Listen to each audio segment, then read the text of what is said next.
Good morning, everybody, and welcome out to Board Game Breakfast. I'm your host, Chris Yee. I'm Wendy Yee. And I'm Roy Kennedy. I'm the only host. They just have names.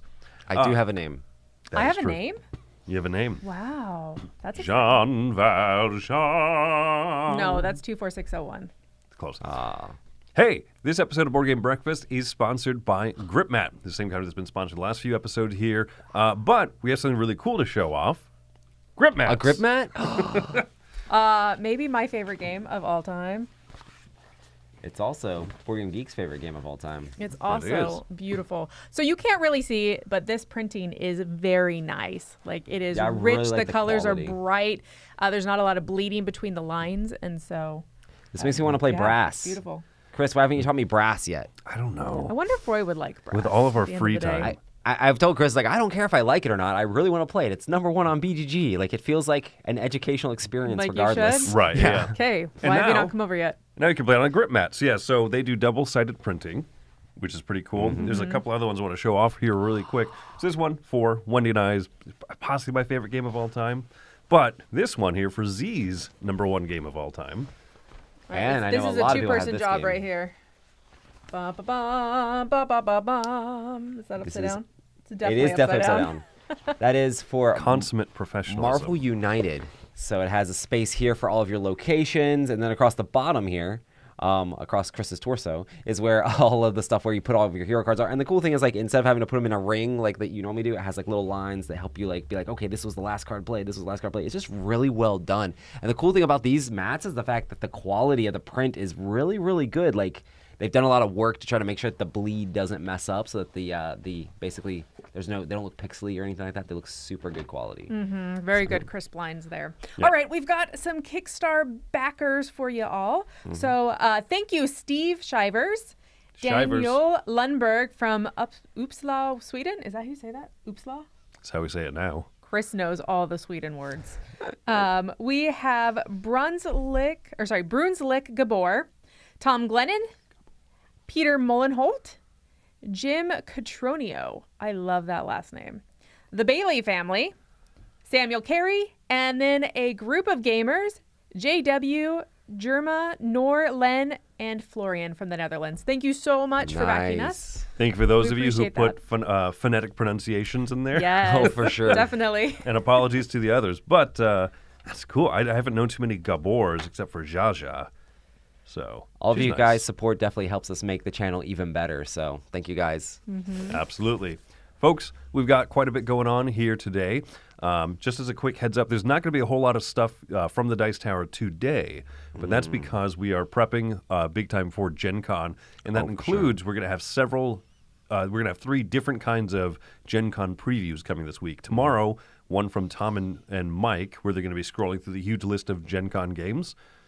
You two and Joey are going to be doing more of like a top 10 list of like Yeah. anticipated games and maybe some that you... Some that we've played and we're excited about, that the rest of the world gets to see them. You Yeah. should check them out. And then Z, Camille, and I are going to be doing the must-see booths at Gen Con. So your patience today is going to be paid off with dividends later this week. We'll have a lot to talk about.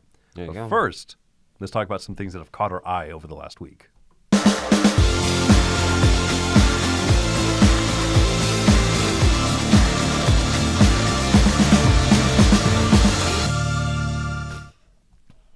All right, so I'm starting off the eye catchers this week.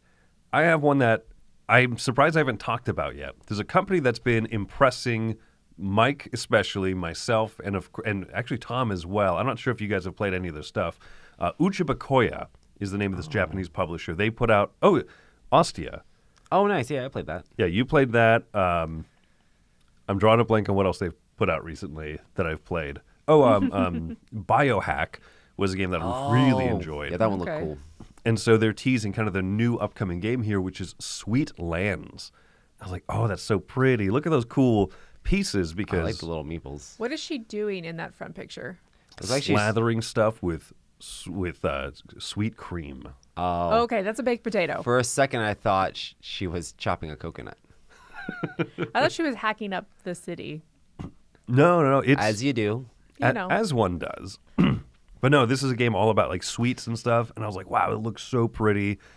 And then I found out on the Uchibakoya Twitter that this is a heavy 3-hour Euro game, somewhat akin to like Really? Gaia Project Holy and smokes. Terra Mystica. Oh, that's exciting. I was like, oh, cool, because they do really good stuff, and they can make heavy games that are still like learnable, which I appreciate, but also that look amazing, and this looks so good. So That's exciting. yeah, sweet lands coming from Uchibakoya later this year. All right, that's my eye catcher. All right, Boy. for my eye catcher, and I know this is a game that they're definitely going to talk on crowd surfing and go forever about, but I just put DC United on here because I'm excited about all of the different DC characters coming to it. And I know they've talked about how DC's a little bit less popular than the Marvel stuff, but I think it's cool. I played HeroClix for forever, and it's always cool to see so many of the different characters. I know Chris is a huge fan of DC, and Wendy's also a fan of DC, enough to where they named their kid after a DC character. That we did. But yeah, so I'm excited about seeing all the different stuff coming for this, and seeing what more stuff they get unlocked. Every time they have one of these United campaigns in the studio, it's always like, oh, who's gonna be the next character? What's the next thing? Who's currently here? They did a Swamp Thing. They did a Cyborg Superman. Yes. I don't know. It's just cool to see all the stuff, and the fact that Simon does just a ridiculous job with all their minis. I know at first when the United stuff started coming out, they're like, oh, chibi minis, but I don't know. It's definitely grown on me. Like, I never had an issue with the chibi stuff, but I think it's really cool. It's just amazing how many miniatures there are. I mean, if you include the Marvel United and the DC and everything, I just think, like, that's so many miniatures. We haven't even painted them all. Like, we painted a ton here in the Dice Tower, and I'm glad the few of the characters I really wanted to see, like Shazam and Black Adam, they've already have a pack that has those in it. I know, Chris, you were like excited about the Green Lantern stuff coming out, right? Yeah. I'm surprised there's no villain in the Green Lantern pack, but They should have had Sinestro, right? you'd think. Maybe Yeah. he's going to be coming out. Who's your favorite super friend? Zan, Jaina, or Gleek? Gleek for sure. Wendy? I don't know them. Wildcat. Form of a bucket of water. That's the Wonder Twins powers. Oh, okay. Yeah, I Yeah. don't know that. Wonder I'm Twin just- Towers activate. I'm just really excited. I want Zatanna to be revealed. And every time that Chris is like, oh, they earned some more money. Let's see what revealed. And I was like, is it Zatanna yet? Is it Zatanna yet? Yeah. Yeah, so everybody get in the comments and be like, where's the ton at? That's right. That's right. Make it happen.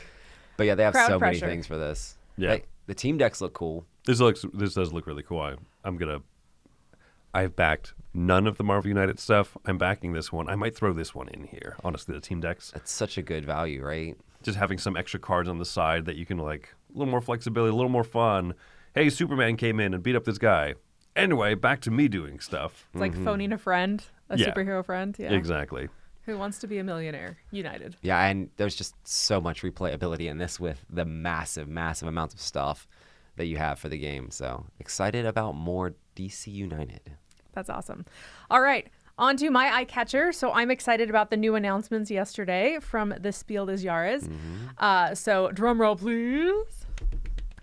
So the Spiel award is Sky Team, and the Kenner Spiel is Daybreak. So this is pretty exciting. So I guess they did a whole big presentation, and they actually translated it into English, and it was like a 2-hour event. Oh, wow. It was like a massive event to announce 2 games. So they 3 games. had Like the 3 Kinder games. Spiel's in That's there true. as The well. Kinder. Oh, Magic Keys. Magic Keys. Yeah, I didn't pay attention to the Kinder. The Kinder Spiel is almost always like not a U.S. released game at that point. You know what No, I mean, and that makes sense. That Yeah. makes sense. Kid games don't necessarily make it a big across the world. Yeah, so I was excited about this. So this is an interesting program that they had. So they had designers come on from all the different nominated games, and they also had some other special guests. So it was like a whole big production. I didn't watch it. I didn't watch it at all, actually. You watched a little bit of it, Chris. I did. Yeah. I thought it was really interesting. Kudos, first of all, to that translator for doing 2 hours of translation work. That's huge, yeah. It's very impressive. One of the presenters was a stand-up comedian, and so she came up there and was like riffing on stuff and telling jokes. I just thought that sounds like my worst nightmare, trying to to translate humor from one language to goodness. another. Yeah, humor is so hard to translate sometimes. Yeah. That's intense. So anyways, this was when I was excited. I was excited to hear what the awards were. I was super voting for Sky Team. So I'm excited about that. Nice. I have not played Daybreak. Have you played it, Roy? I haven't played it either. No. Okay, so Sky Team is basically you are you have limited communication. It's a 2-player game, and you're trying to fly and land a plane together, which is pretty cool. And then Daybreak is a game about basically like helping the environment and making sure that different countries are doing their part to make sure that the world is an okay place. Chris was telling me that they had them come up and talk about every single one of the nominated games. Like every single nominated game was shown off. So I think that's even cool because even if you didn't win, the fact that you're being able to show off a game in front of like such a huge audience is pretty cool. Well, that's such a big deal. deal. I think regardless of the winner or loser, I feel like all of those nominations are going to be like excited for like all those people in the crowd, you know, because they know a lot about the game now. You Right. know? All those games are winners because they got to be nominated in for some sure. sense. Yeah. Right, exactly. Yeah, they did a great job featuring each one and everything here. So yeah, like you say, including the ones that didn't win, but the ones who did win, that's fantastic news. And I'm personally very, very excited about Sky Team because I think that was definitely my favorite of the games. And so I'm happy to see that it wasn't just the... It didn't crash, is what you're saying. It didn't The crowd crash. didn't crash. It wasn't just the what I would have considered like the obvious safe picks, like Captain Flip and Darwin's Journey. not Darwin's Journey. The Footsteps of Darwin. Guild of there you Guild of yeah. Merchant Explorers for the Kenner Spiel. I was like, oh, those will probably be what picks, and instead they picked two, I think, more bold and ambitious games. That's awesome. Which I love. Yeah. So this Sky Team and then E-Missions, the German name for Daybreak. I'm really glad they picked two, like I said, kind of bold picks, and that makes me feel really happy about the awards this year. Yeah. So, yeah, I liked it. Nice. Love it. So that is our eye catchers.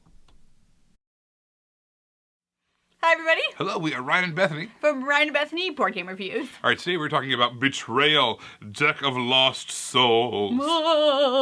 So this is related to, in the lore of Betrayal, House on the Hill.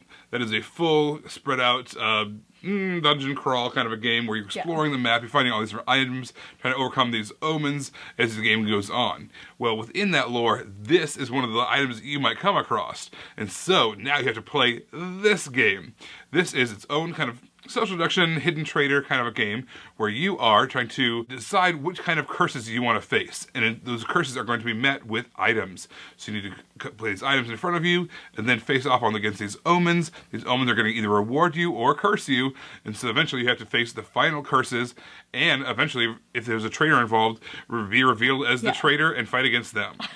You do have a lot of different cards. You have the cards for your items. You have the cards for the minor and major omens. And we actually found it really helpful. At least I found it helpful. Ryan didn't use it, but I found it helpful to have like a card holder so I could put all those up. So I could see the items in connection with the omens instead of having to keep on picking up my cards or even just looking at them all. I actually found it really helpful for me in this game to have that card holder so I could see everything all spread out all at once. Okay, so the reason that's important is the card art itself. Let's talk about the card art. The card art is fantastic. It is this full card art, definitely in that horror theme, very, very evocative of the theme, very, very kind of twisted and macabre and... Get to the point! It's really hard to read these cards. Oh my god! It's next to impossible.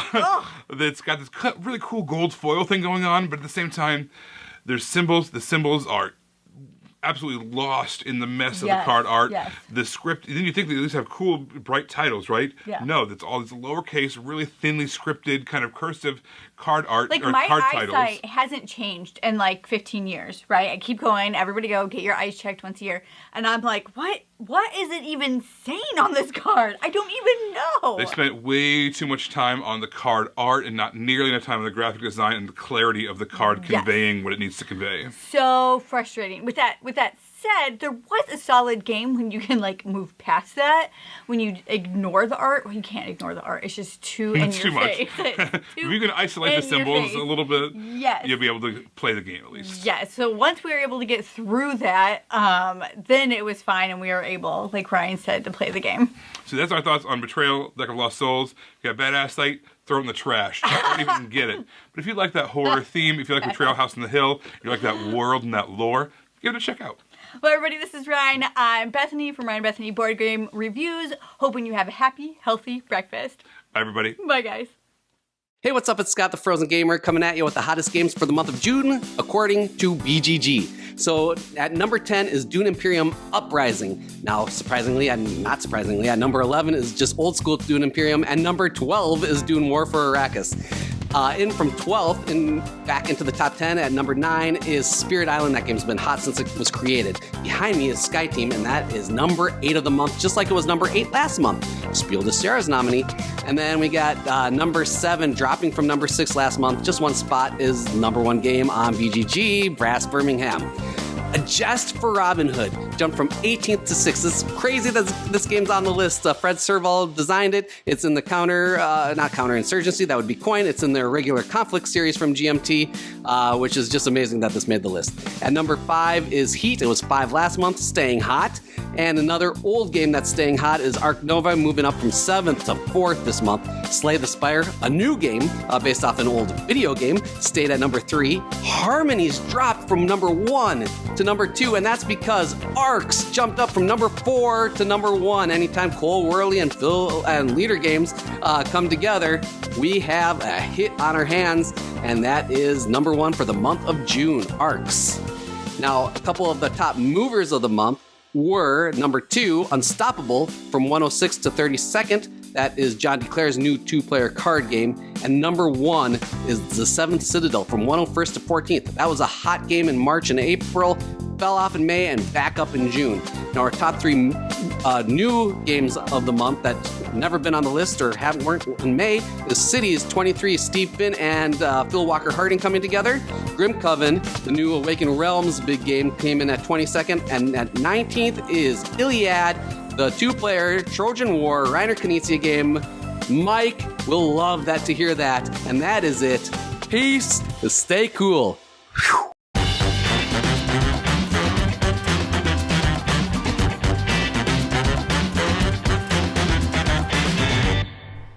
All right, top 10 time. And this time we're going to be looking at our top 10 gaming adjacent hobbies. So I'm really amazed at how many there are of these. there's so many things. I mean, especially when you like board games or any type of gaming in general, it's like there's so many other ways to, I don't know, make that even cooler. Yeah. Dig into it, things that you do, because like things you wouldn't do unless you were like, oh, I do this because I'm a gamer. Oh yeah, for sure. It's also interesting that there's so many hobbies that lead into board games. Like if you're into D&D, that can lead you into board games. If you're into, you know, some other things like magic or whatever. You know what I mean? Like there's other hobbies that lead you into. Yeah, tons of different Gaming. things like that. So what I will start with is my number 10 here. Oh, and also make sure that if you're watching the live for chat, sure. yeah, go ahead and comment what your favorite gaming adjacent hobbies are, and then Roy's going to Yeah, pick. I'll pick one of those. Roy pick one of those to the number one. So, Let's see here. The first one here is organizing game days. How can you play these board games in general if you can't get people to come over and play with you? So, and Chris put this meme on here that is one of my favorite, like, trying to figure out when that actually happens. But I don't know, I have a lot of fun, like being like, okay, let's have a game day, this and that, and like figuring out like, oh, we're going to bring these snacks and inviting the people over. And sometimes you pick a game that you really want to play, and you invite over the people that you know would want to play that game. So you work specifically on that. So I don't know. That's kind of like a little hobby in and of itself. I've done like back in the day, like semi-conventions where I had people over for the whole weekend and stuff like that. I'd be like, oh, you just sleep on the floor. We'll just play Twilight Imperium all weekend. Not all weekend, but, you know, something like that. Is All Roy-Con. Yeah. So lots of fun organizing different game days and having people come over and play games. all right, next up, this one goes to you, Wendy, right? Ooh, let's see. It's me. Yes, Mike Heller. Painting is adjacent for sure. Yeah, painting is something that I got into because of board games. I mean, Sulkin, the gear was the very first thing I ever painted. And it's fascinating because even if you're not into like those Ameritrashy games that typically have miniatures, there's still Euro games that have miniatures. There's still games like Dune Imperium that are more that like worker placement style stuff that have cool miniatures. And also just find a friend if you want to paint something. Like if I run out of miniatures to paint, I just find a friend and be like, can I paint your stuff? If I ran out of miniatures to paint. Yeah, that can't happen here at the Dice Tower. Never. Definitely doesn't happen at my house either. But yeah, this was the very first one I thought of when we said we were going to do this list, like painting. Okay, Wendy's probably going to pick that one. I'll let Wendy pick that one. But yeah, for sure. Absolutely. All right, so number 8 coming from me here, organizing your game shelf. Because you own lots of games probably, and there's just something nice about like putting a shelf together and being like, I want these next to each other. I want to have this little shelf of blue for some reason. I want to, can I organize these things like by designer or something like that? Or by instance that I'm probably going to pull them out. So this is like my epic shelf here, like my epic square. And then this one's going to be like my like casual. I have like friends over from church who aren't big into games. I can pull out like the non-overwhelming stuff. There's something fun about like, why did I organize it this way? I don't know. Have I spent way too much time on it? Absolutely. You know what's funny is this is not a thing that does much for me. Like, I'm like, cool, you could put games on a shelf. I guess it looks nice. Like, I like the other shelves around the games I guess to decorate it looks those. nice. I would say I put them on there like once, and then I don't like reorganize them or change them up often or whatever for that. But Yeah, I I guess maybe I can see like finding joy and like a part of being a hobby of like putting these specific things together. Because I mean, I do that too. I'm like, okay, let's do this and that, and this is over here, you know. Well, this shelf particularly is like our favorites, and then we have a shelf, like a different shelf in a different room that has a lot of our other games. And then as you see next to it, we just have piles of rando games everywhere. But I could see this one changing more often just because as we find games that we really, really love and we find worth buying and permanently adding to our collection, then you like have to make a space for it. Mm-hmm. And that's it. Maybe it's, I'm not going to do a complete overhaul, but like when I'm like, I got a new game. It goes I'm on out the of- shelf. Yeah, I'm out of room. Okay, which ones come off? And then I'll do Yeah. like a little bit of tweaking. That's cool. All right, there you go. Number 8, organizing your shelves. The next one here is crafting things with resin. This is a little bit more niche here, but I'm so have impressed by you with this. like I had a different thing in this spot, and Wendy literally was like, "Hey, You have to put do put this, this one Roy."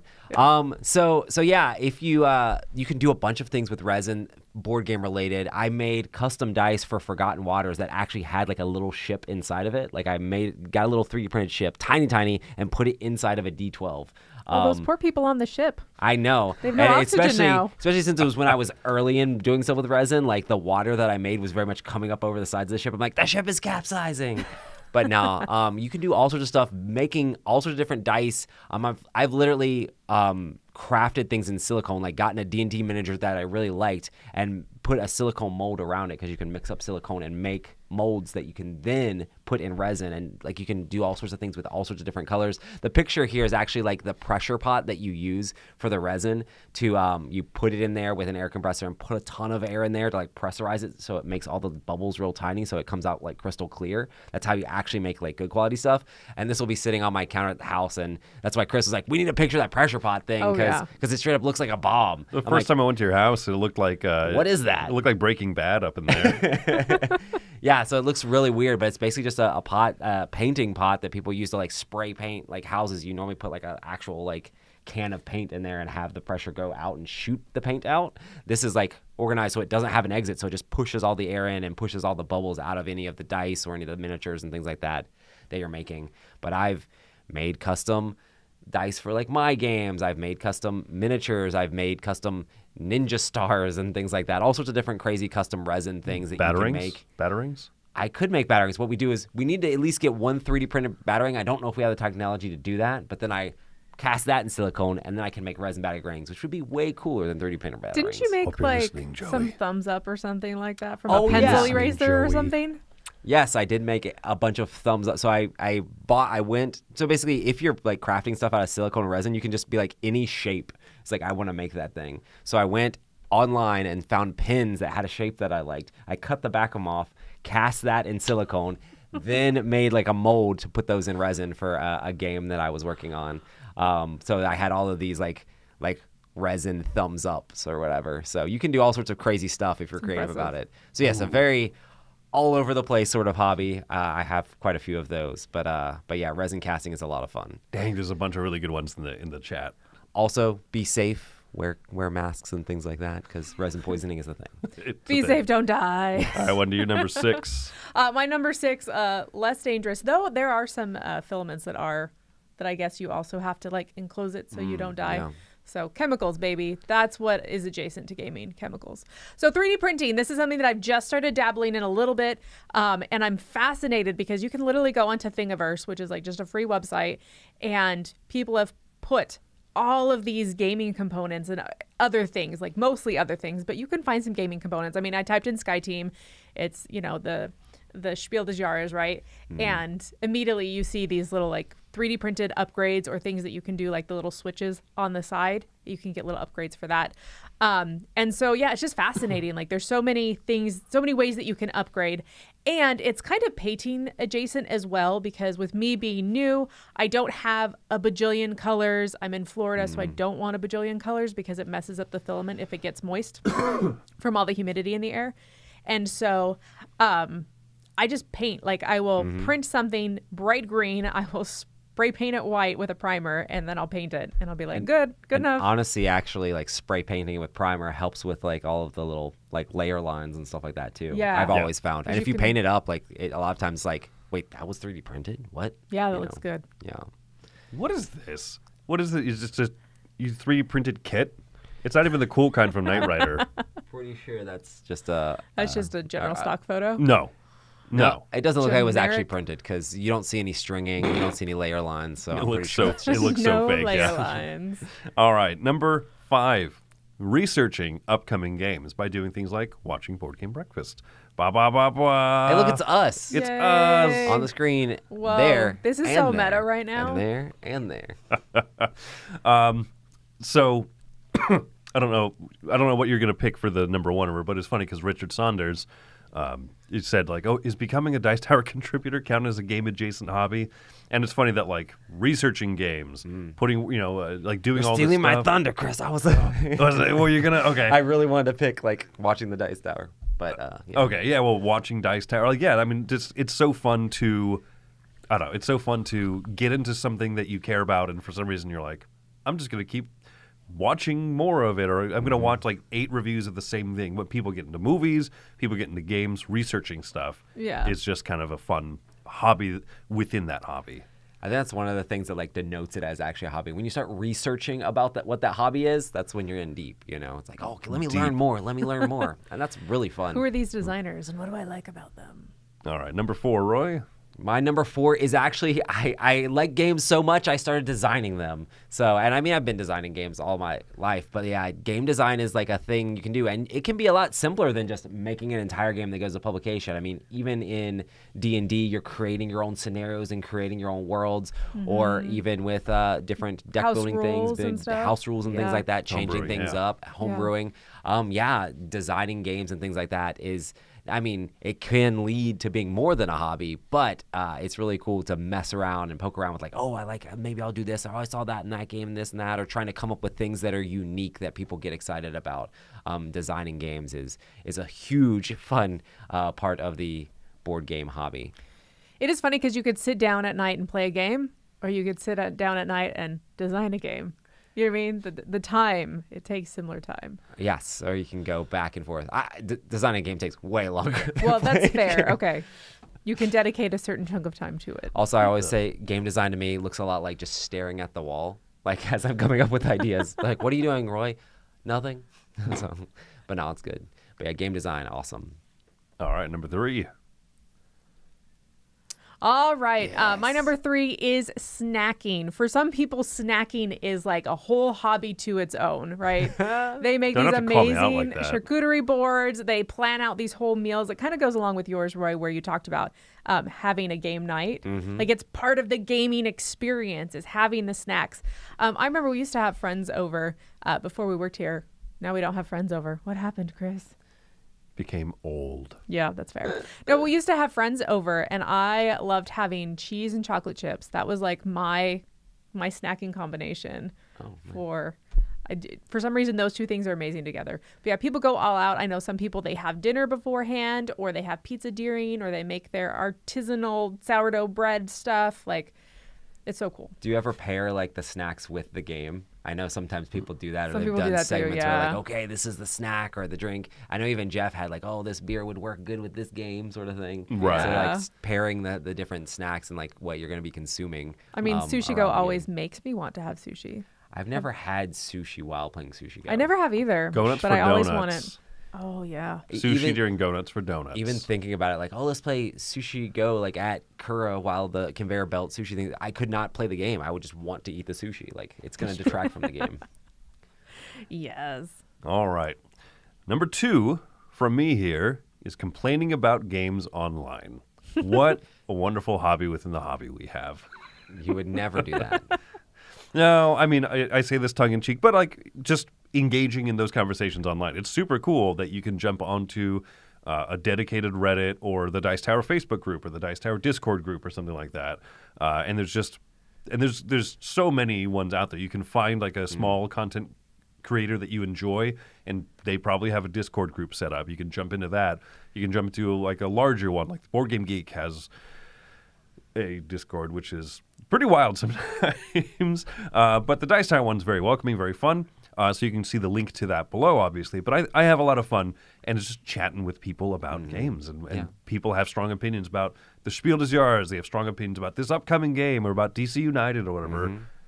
And that's just fun. It's just fun to have a place. Like you said, you're in deep when you're like, what are you doing? I'm writing something really important. Are you? No. But I'm having fun. I love that there are Discords and Reddits for gaming adjacent hobbies by gamers for gamers. Yeah. That's true. That's true, yeah. I need help with 3D printing, but specifically for this game. And people are like, whoa, yeah, I'm here to help you. There you go. Talking about games is so much fun, and like learning as much as you can about all the different stuff from all sorts of different people is really cool. Absolutely. All right. Number 1, Roy, what are you picking from the I know comments what's back here? I'm still gonna go with what I wanted to, but with a slightly different comment, which I know was up here.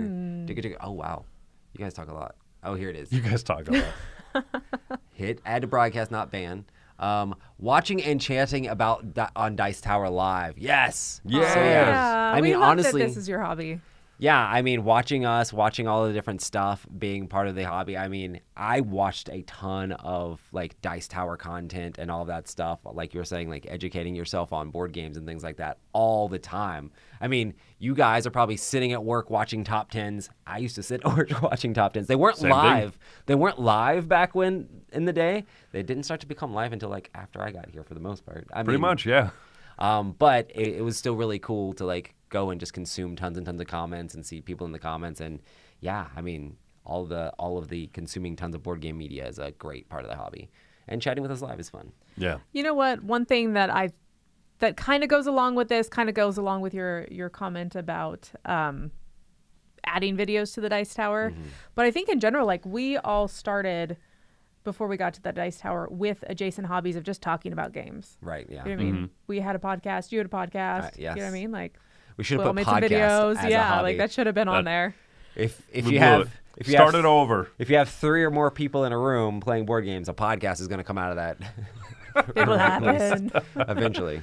All right. Yeah. Appreciate there's tons of cool stuff in the live chat, so go ahead and read for sure. those and see what other people have said Oh as yeah. well. So many good hobbies. Yeah, shopping and fooding and all that stuff. So, Yeah. all right. Well, there you go. That's our top 10 list for this episode. Let's jump back to some more contributors.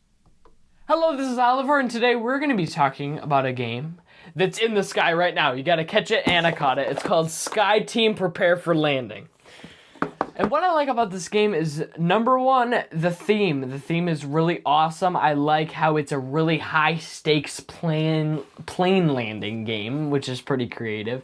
But it's super dramatic. Like, you have to get everything perfect to be able to land the plane safely. But you have that thing in the back of your brain telling you, you're going to crash, you're going to crash. But no, we're going to be safe up here.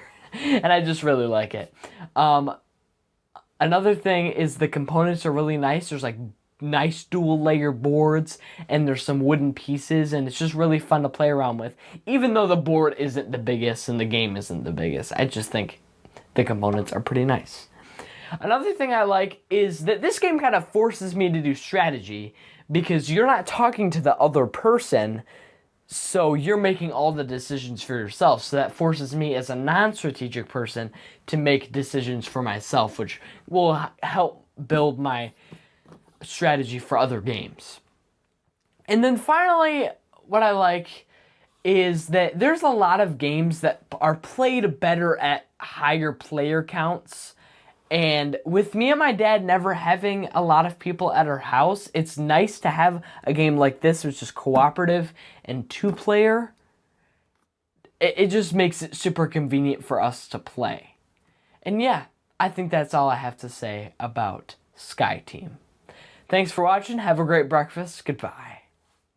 Happy breakfast, everyone. Today I'm here to talk to you about Star Wars Unlimited, which...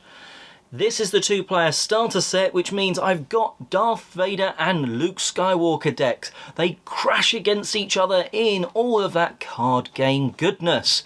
The decks are full of awesome Star Wars characters, and the cards are full of cool abilities and choices and all that sort of stuff, as well as, with any card game like this, a whole heap of special keywords and such.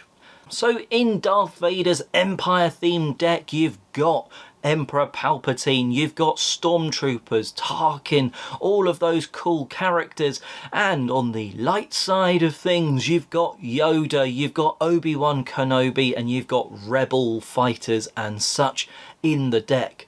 They're slightly different in terms of Vader's deck is often about doing that bit of extra damage to a base or just chipping damage, while Luke Skywalker is much more, that deck seems to be revolving around giving other cards or other units shields so they can take damage without actually taking hit point damages, sort of thing. So you've got this cool asymmetric game going on, and very much back and forth, and it builds up over the rounds. But as a 2-player starter set, that's kind of all I really need. I don't necessarily need to be going and building decks. I'm quite happy with just a 2-player starter set. I'm certainly very happy that I picked it up, and I'll be enjoying this battle between Vader and Luke a lot of times before I need anything else. So that is Star Wars Unlimited, a seemingly great game with a bit of a mixed production quality, though the cards are good, and that's the main important thing there. And, well, enjoy the rest of your breakfast. What we do here is go back.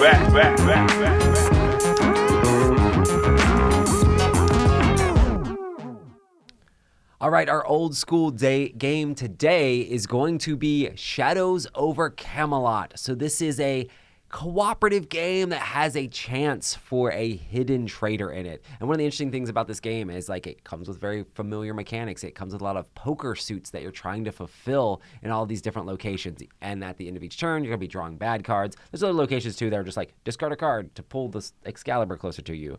And there are also these Grail cards that you're going to be trying to play out, trying to fill them all the way across before they all get, I guess, corrupted with other cards coming out. So I have played, Chris has played before, but Wendy's never actually played this game. I have not. I always thought it was just a social deduction game. I knew that there was like potential betrayer-ness. Yeah, people talk about that part a lot just because there's interesting moments where that does happen. But the way the rules are written is you shuffle up all of the loyalties and you hand them out to each player, and you don't actually even know if there is a traitor in the game at all. Okay. So, I thought that you would play this because for a long time, one of Wendy's favorite games, one of our favorite games, and then for even longer for you, what our favorite game was Dead of Winter. Yeah. Yeah. So I thought that you had played this. I played this at Meepleville at the game store without you, I guess, a few times. Yeah. No, it's a tough game to win on its own.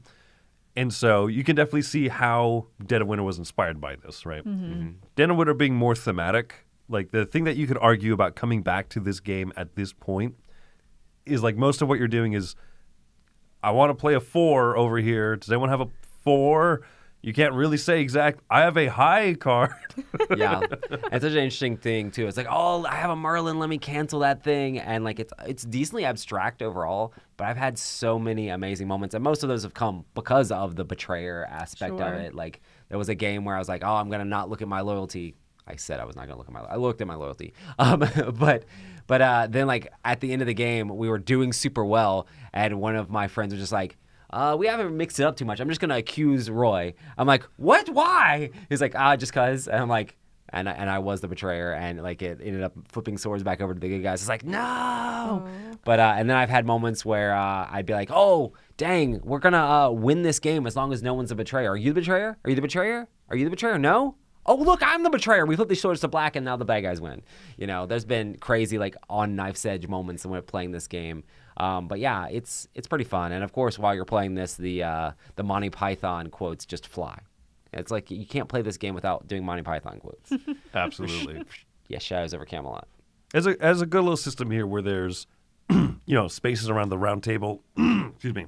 So the light swords are basically as you accomplish things cooperatively, and then the dark swords are as you, as too many bad things come out, as you fail at tasks, or when the betrayer's like, ha ha ha, whoop. It's me. Yeah, at the end of the game. Yeah. And then also a lot of times there's all these catapults that are just keep coming out. The bad cards will be like, oh, add a catapult, add a catapult. If the full catapults fill up, then Camelot is sieged and you lose the game. So a lot of times they're like, who's gonna go stop the catapult? Somebody needs to go stop it. I don't have enough cards to stop it. Sure, you don't have enough cards to stop it, that sort of thing. But yeah, it just adds those interesting moments into the game, which is so much fun. Do you think you have interest in trying this one? I do have interest in trying it. Okay. Yeah. So, yeah, I'm curious. Curious now. I think the main difference is that this one, while it's a little bit more abstract, is very clean. And I think that still people would look at this today and say, super clean, and it's about the players at the table more than like the rules. How long of a game is it? It's probably like an hour and a half at least, or maybe an hour. It's probably an hour and a half. I think like an hour and a half might be pretty accurate. Because I was like, is this like Battlestar Galactica length? No. Okay. No, and one of the cool things about this game too is it has rules for people jumping into the game and dropping out of the game. Like you can like literally if people are coming over and like another person comes over and wants to play, you could add them into the game during the middle of the game. It has rules for that. And people can just leave. Just because of the way that you draw bad cards out, it's just you just take them out of the mix, and now you have a different person. So, yeah, it's kind of crazy. David in the chat, swords not to scale. Exactly. There you go. All right, cool. But yeah, that is our look back at an old school game, Shadows over Camelot.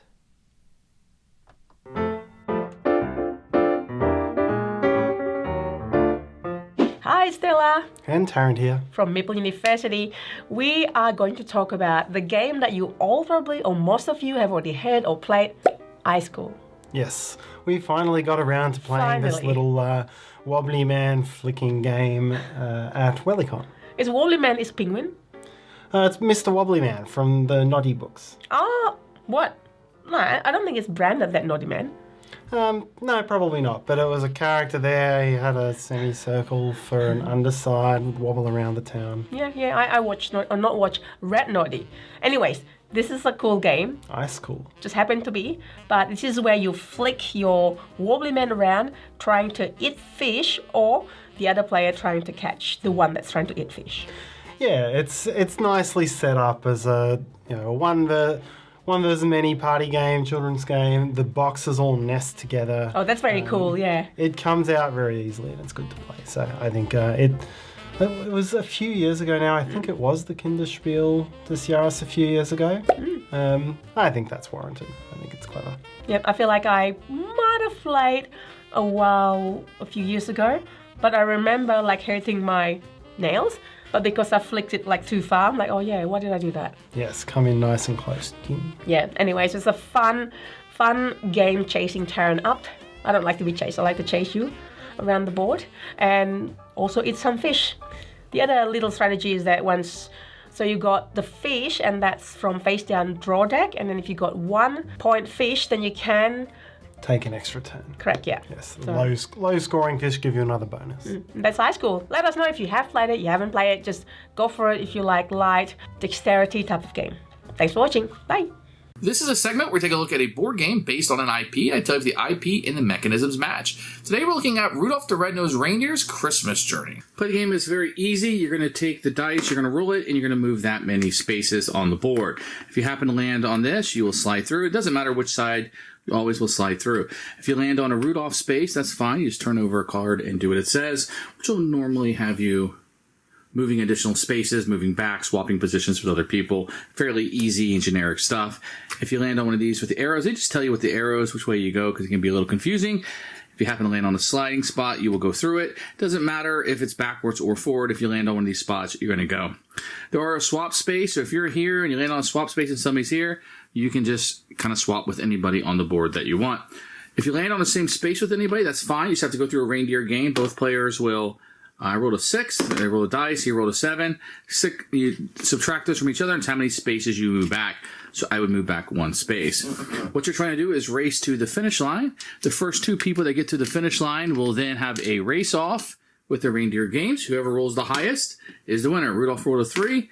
The snowman rolled a 1, so Rudolph is your winner of the game. That's how you play Rudolph the Red-Nosed Reindeer. For some reason, we are racing to a destination, and we're having reindeer games where we roll dice to fight off each other, and a lot of this does not make sense with the theme. This is a heavily borrowed roll and move with some take that and some shoots and ladder-esque gameplay that doesn't really make sense with the IP whatsoever. Sure, it has the artwork and some of the characters, but there's really nothing to even draw you in to make you feel like you're in this universe, or why are you doing what you're doing. This is about as cash grabby as a Crash Gab can be.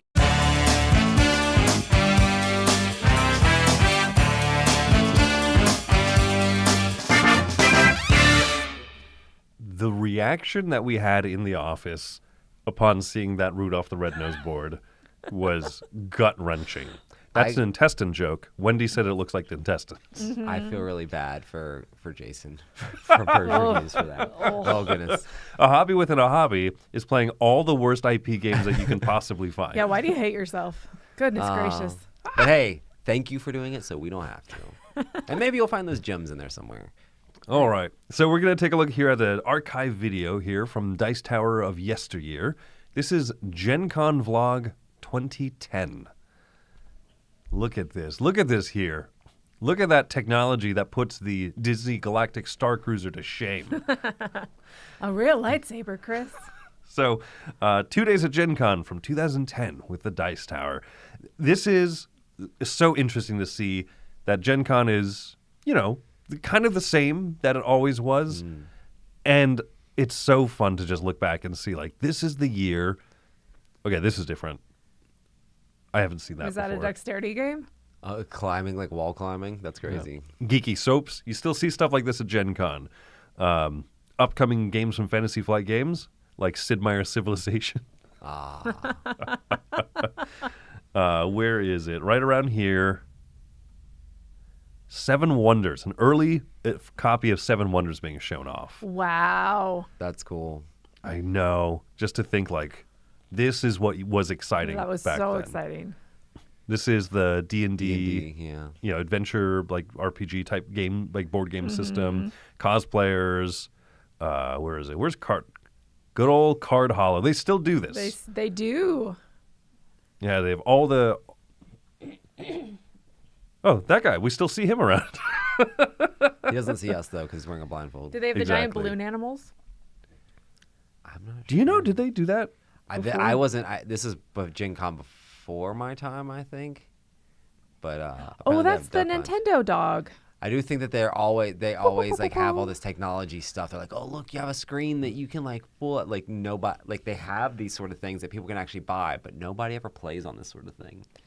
Like they still have like digital tables that you can do this sort of stuff with, but I never see like. It just seems like it would be outdated so quickly with updates and support. You know what I mean? How long does support last for it?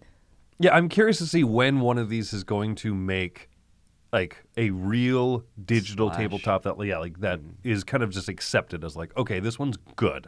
And this is the one that we're all going to roll with. Because I don't want 17 competing models and stuff.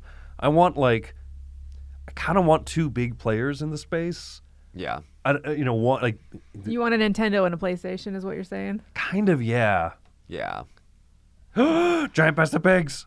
That's hilarious. That kid like suplexed them. That's actually pretty awesome. Giant Magic the Gathering. They still do this. I've seen these big cards at Gen Con before. Oh my gosh. What are they made out of? Playmats? Cardboard.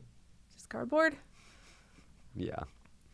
Yeah. No, it's just cool to see that. It's like, massive. Gen Con is still kind of the same. Hey, Wow, Dominion. Zombies. I Wow. haven't thought of zombies in That like is forever. a big game. Prosperity. That's a good expansion. That is, right?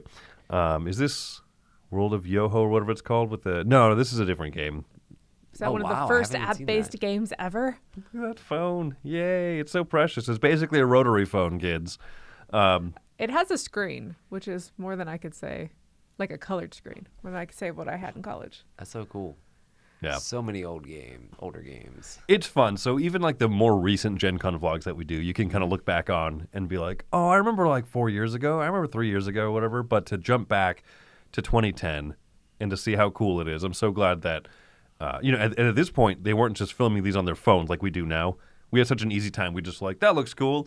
Boom, boom, boom, boom. I'm going to say something stupid as I film it. Yeah, phone cameras have like advanced so much, Oh, yeah. I mean, hearing you talk about Roy carrying around like the giant, the big camera. And holding a microphone in people's faces, trying to get them to say shut the door was pretty fun back in the day. Yeah. Anyway, this is a cool look back at Gen Con from yesteryear, and soon you'll be able to see vlogs that we'll be doing from this year. Oh, let's do it.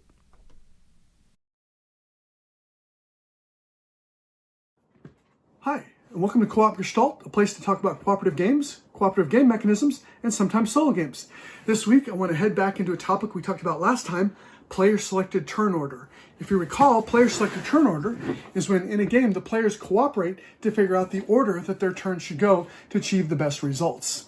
We talked about the hero's resistance line.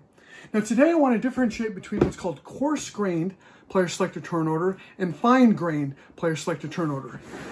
The Marvel Zombies Hero's Resistance is an example of what's called coarse-grained, meaning that a player has to take their entire turn before the next player can act. So even though you get to choose the order in which the players act in their turn, they still have to take their entire turn. Now contrast that to fine-grained player-selected turn order. For example, games like Set a Watch, Hacktivity, and probably the best example you might have heard of is the Reckoners. In these games, the players have 3 or 4 dice or actions, and what they do is they can take these actions and intersperse them amongst themselves so that they can decide, well, I need these 2 actions, but then you should go, and then I can take my 3rd action after you go. So it's a really nice way to really encourage cooperation because you have to get a lot of stuff done. It's really critical in Set a Watch because sometimes you have to take out the second creature before the first creature in line. Here in the Reckoners, to have any chance of getting stuff done, you need to really strategize about the order in which you operate. So, do you know of any other games that have fine-grained player-selected turn order? Put it in the comments below. Thanks so much. This is Rich Saunders. Find us on the web at coopgestalt.com, a place to talk about cooperative games. Good morning, everybody, and welcome to my segment, A Board Game in 1,000 Pieces. But today we won't do a board game puzzle. We will do a dice tower puzzle. So I received my 3 dice tower puzzles, and before I continue with my villainous series, I thought I'd just pop that in. So let me open that up, and then we'll talk about it. Okay, I just opened it up, and I think there is not a big variety in case of piece shapes, but that is no problem at all. I am very pleased to see that the image is sharp though, because on the image, on the box, it looks a little bit blurry, just a little bit, and you can see here it isn't blurry. So let's do it.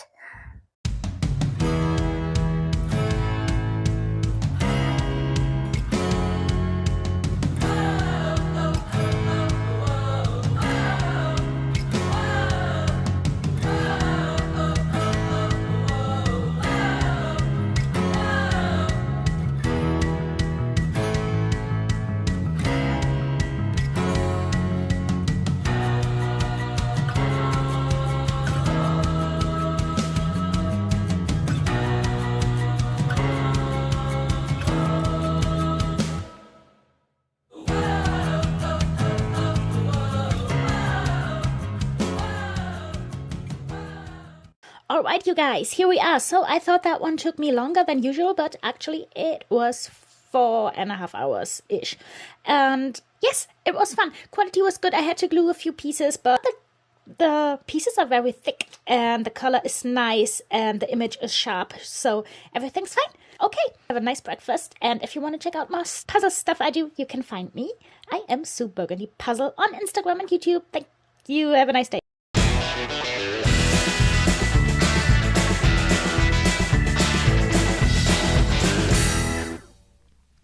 It's mail time. Mail time. It's mail time. And we've got a very special mailman today, so let's go ahead and cut over to our good friend. Hello, it's Drew Valsafuentes here, also known as the Retro Board Gamer, here today with the mailbag. I know there's a letter from Chris Yee around here somewhere. Here we go. He wants to know, how much clout would you say an intellectual property or theme gives a game? If the game is mechanically sound, but it has an IP associated with it, does that increase the score of a game? So, let's get started. First, here I have Top Gun, the strategy game. One of my all-time favorite movies. I can probably recite this movie line for line. That's what drew me into the game. But the game wasn't so great. In the game, you're playing volleyball so you can get a tactical advantage to go fly fighter jets. Didn't quite do it for me. Another example of an IP game is The Godfather, Corleone's Empire. Again, a very favorite movie of mine, but the theme in the game has nothing to do with this game at all. So that's two examples of an intellectual property that kind of fell flat for me. Now let's take a look at a game that's mechanically sound. Here I have Dice Throne. This is a Yahtzee style combat game where you're rolling dice and using special abilities of each one of these different characters. Now, this game is an excellent game. Then they came out with Marvel Dice Throne, using the exact same system as regular Dice Throne, but just using Marvel characters. Now, did that make the regular Dice Throne any better? Well, in my opinion, it didn't, because the regular Dice Throne can just stand alone and just be an excellent game. So I guess in conclusion, if a game is mechanically sound, regardless of what IP it has or theme it has, if it's mechanically sound and if it's going to be a great game, personally, I'm going to like it. Back to you at the studio. How do you feel about this, Roy? I was sitting there thinking while he was doing, I wasn't expecting him to say it didn't matter. Like, because for me, I'm like, I have the Marvel Dice Throne version because it's Marvel and I love Marvel. I don't know. For me, I've played with a lot of the regular characters. Like, oh, I've played the Treant and oh, I've played the Ninja and this and that. And like, I'm like, cool, this is a cool game, but I didn't feel a need to own it. And when they came out with Marvel, it's like, oh, that really cool game, but I can play as like Spider-Man and like all these other awesome characters that I like, you know? I get to play as Doctor Strange and Loki and Thor. Like, I'm in. So for me, it does. It's funny because for me, it doesn't raise the score. I think that IP sometimes can push me a little bit to be more interested in the game initially. And wary at the same time, right? Yeah, that's true. And a little bit wary. But I could see myself being a little bit interested in it, but I'm always a mechanics first person. And if the mechanics align really well, then maybe that could be a slight boost, but mostly no, I just want the mechanically sound game. And the IP probably isn't going to affect the score much. Gotcha. Yeah, I mean, it's into the live chat's talking about here, like Marvel Dice Throne was surprisingly thematic. Right. And maybe not even surprising because all of the characters are like, this one plays, this one's a samurai, this one's a ninja, and they play differently. But it's fun to have something that's almost kind of grounds it a little bit more. This is Spider-Man. I'm throwing Thor's hammer. Yeah. And then I'm, pulling Mjolnir back. Mew Mew. Mew Mew back. But things like, so the one that really got me, I think, because I enjoyed Dice Throne a lot from the beginning, and I was okay on Unmatched. You actually taught me Unmatched, right? When we first moved out here to Florida, and I thought this was fun. It's clean, and I appreciate that. But it was when the Marvel sets started coming out that, I don't know, for some reason those characters resonated with me more, and it makes me actually enjoy the game more retrospectively as well to the previous packs and stuff because I was able to get into it. I was able to feel that little bit of grounding with the Marvel characters. So I was excited about that.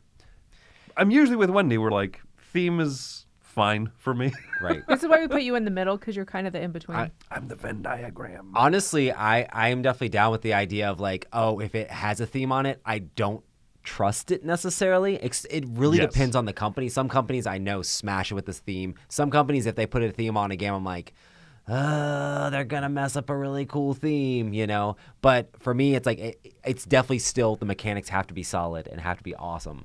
But if it's a theme and the game and the mechanics fit that theme really well, and it helps you feel like you're playing those characters or feel like you're playing through that story, it just adds so much to it for me. Like, I love the Dune games, but I think all three of them are really fun games to play in different settings. And the fact that it has such a strong IP that I really enjoy, if it was just a generic like space sci-fi area control game, I don't think I would enjoy it quite as much, even with just the mechanics. But because it's like, oh, it's Paul Atreides, oh, we're going up against the Baron Harkonnen, we're going to take him down. All of those things add to my enjoyment of the game because they match the theme so well. It was just like random space dude taking out the house of another space dude. It wouldn't have been nearly as impactful to me. The same. Even though I would probably still enjoy the game, I don't know if it would be one that I would go back to over and over again the same way. That's interesting. Is there anything like that for you, Wendy, you think? Like, because this, like, you like the game, but the theme is what kind of brings it all together? I don't know, because I like general fantasy themes, but that's not, I think of like, Right. I like Ethnos, and Ethnos seems like one of those games I wouldn't necessarily love, but it's not the theme of why I like Ethnos, it's the mechanics. So yeah, I don't know if there is one for me. Interesting. Yeah, like you said, Dune for you, and that makes a ton of sense, especially the original Dune. Right. Right. You grew up playing that, and like having a faction in any other game that has like the Bene Gesserit power of predict who the winner is and you win the game. Right. That doesn't make as much sense when it's just a generic IP, you know. So You know what? And I definitely think it matters so much for sales. Like, there's a reason why companies pay so much money for these IPs. I mean, can you imagine if Marvel United was just generic made up superheroes United? Like, it would not make that amount of money that it made. Right. Well, I mean, if I think about so our first deck building game we got into was Dominion, and the second one was DC Deck Builder. Mm-hmm. And so I think that I enjoyed DC Deck Builder as much as I did because I really like those superheroes. Yeah, infinity for those characters, yeah. Yeah, I mean, and I think that it's a good, clean, simple deck building game. It has its flaws, and I think that I overlook some of those flaws a little bit more because I just like the idea of superheroes going out and fighting and beating down the stack of supervillains and stuff. And I've had the opposite experience with that. Is like I got the Naruto deck building game, which is the same system, and it's really love, bad. Like I if I love the IP too much and then I play a game that like I play it and it's like, oh, this is so clunky, it's not working, and there's turns I can't do any of this stuff. It like makes me actively upset because it's like there's this amazing IP that I love, and I don't have the game I thought I could have that would fit that IP and let me experience those characters. This is just not going to be fun, you know. I think the Naruto and the Street Fighter deck builder spin-offs just didn't work. Are really bad. Wow. Unfortunately. So I didn't play Naruto, but I played Street Fighter, and I felt like it was mechanically bad. Yeah. Like, that's how. And that's the Naruto problem one is was. I liked the mechanics at the time of the DC deck building game. I think the DC, you were excited about it, and so I was excited about it because it was an easier deck builder than Dominion. It was more open. I remember that's what I really liked about it, is it didn't have a number of actions. It didn't have specific numbers of buys and like that kind of stuff. We had the same issue with that X-Men game that Fantasy Flight put out that was supposed to be Elder Sign, like redone as X-Men. Like when they announced that, I was like, I love X-Men. That Like was I'm garbage. so stoked. And I love Elder Sign. So how could they mess this up? They changed a few things mechanically, did some like graphic design things that were really weird. You needed these cards that had tiny like microscopic things in the corner, and you had to put them back in order and stuff like that, and just didn't play very well. And that ended up like detracting from the game as a whole for me like crazy, and now no one talks about it. Oh, no, that's a forgotten game. I think that what Loopy said just kind of sums it up of like, I prefer a good game over a good theme for me. Right. But both would be better. Like always both would be better, right? Mm-hmm. Yeah, no, I think that's a good kind of summary, right? Like if you want to hunt down an IP because you think it'll make sales wider and you have bigger appeal for your game, that's cool. That game underneath it better be great because I simultaneously expect less from a game when it has an IP kind of thrown on it, especially if it's not like Unmatched or Dice Throne, where it's based on something. I expect that it to look already like know. intestines on a board. That's what I expect. Oh, Rudolph. One day you'll get your due. But I like simultaneously kind of expect like a little bit less of it, but I also at the same time hold it to a higher standard because I have that IP against which to measure it. Does this feel like Dune? Does this feel like Street Fighter? Does this feel like that thing that I really love. Yeah. And so it's kind of like a double-edged sword that pokes you both ways at once. Right. But the good ones really stand out for that reason. So many games, so many bad games have been sold with like a good theme on it. It makes me so sad. But that's why we're here, to try to help protect you from that. That's right. Exactly. All right, folks. So, like I said, today, there's nothing else going to be going up live today. But Gen Con preview starts tomorrow with Tom and Mike. Thursday, top 10 anticipated games with y'all and Joey. Friday, booths that you got to check out. There's a lot going on. Make sure to check out our sponsor, Grip Mats, for other cool mats like Ticket to Ride specific maps and stuff.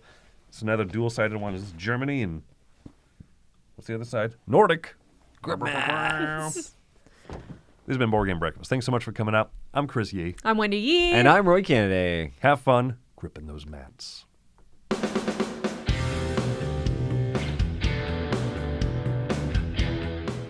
Hey folks, thanks for watching another one of our videos. If you like our videos, if you like our channel, you would love to game with us at one of our conventions. Check out Dice Tower Cruise, Dice Tower East, and Dice Tower West. Fantastic conventions where we play games with wonderful people, a humongous library, and lots of other events and stuff. Also, don't forget to check out our channel, like and subscribe. I'm Tom Bassel.